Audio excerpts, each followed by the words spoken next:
Hello everyone and welcome back. In the last episode we got constraints working and built a nice interactive triangle. Today we're going to look at a problem with our Verlet integration and we will try to fix it.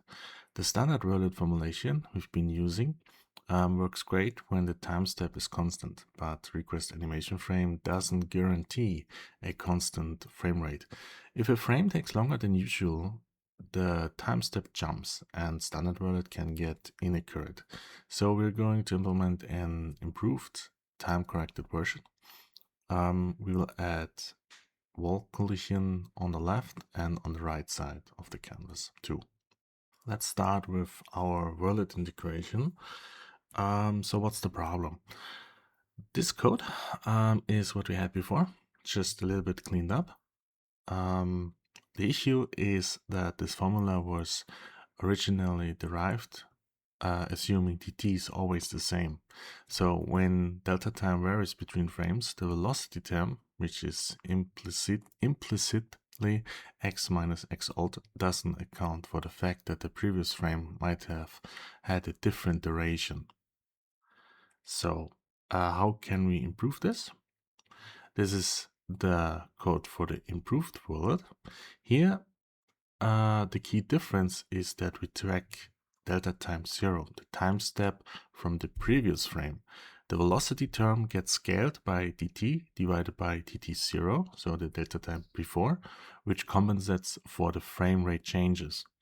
If the current frame is twice as long as the last one, the velocity contribution is doubled accordingly. The acceleration term also changes. Instead of a times delta time squared, it uses a times delta time plus delta time 0 divided by 2, which is a better approximation when the step size varies.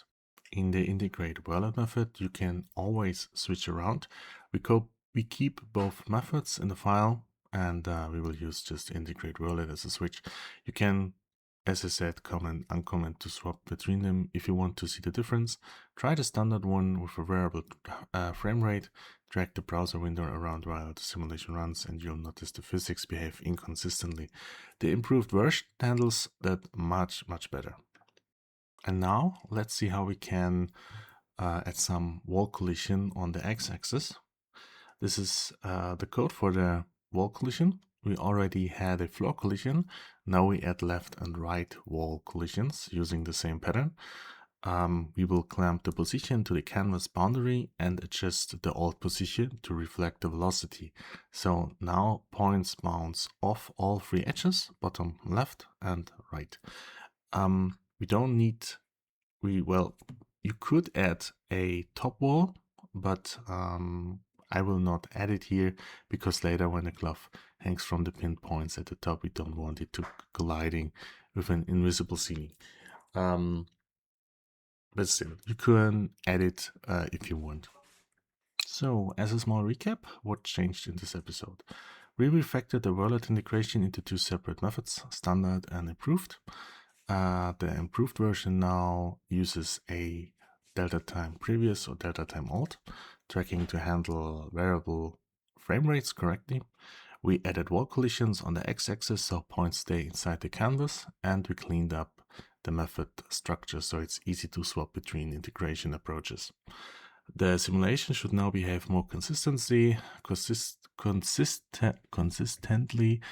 regardless of frame rate, which matters a lot once we have hundreds of points in the glove.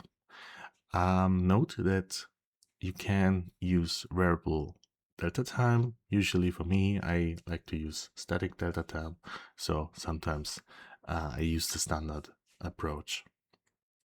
So what's coming next? In the next episode, it's going to be a bit interesting. We are creating the final and actual glove. We will generate a rigid grid, we will just generate a grid of mass points in the playground, connect them all with constraints, paint the top row, and add factory methods to simulation to create points and constraints in a cleaner way. We will also add constraint solver iterations to make the glove more stiffer.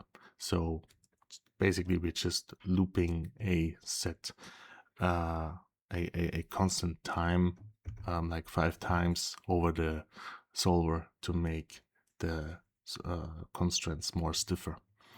And that's it for this episode. Yeah, see you in the next one. Bye bye.